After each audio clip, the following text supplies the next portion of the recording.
చెలి మనసే శివధనుసైనది, తొలి చూపుల వశమైనది, వలపు స్వయంవరమైనప్పుడు గెలువనిది ఏది? ఒక బాణము ఒక భార్యన్నది, శ్రీరాముని చిరయసమైనది, శ్రీవారు వరమిస్తే సిరులన్నీ నావి.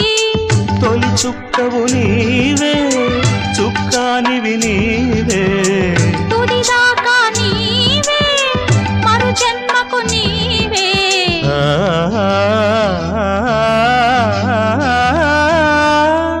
జానకి కలగనలేదు రాముని సతి కాగలనని ఏనాడు, రాముడు అనుకోలేదు జానకి పతి కాగలనని ఆనాడు.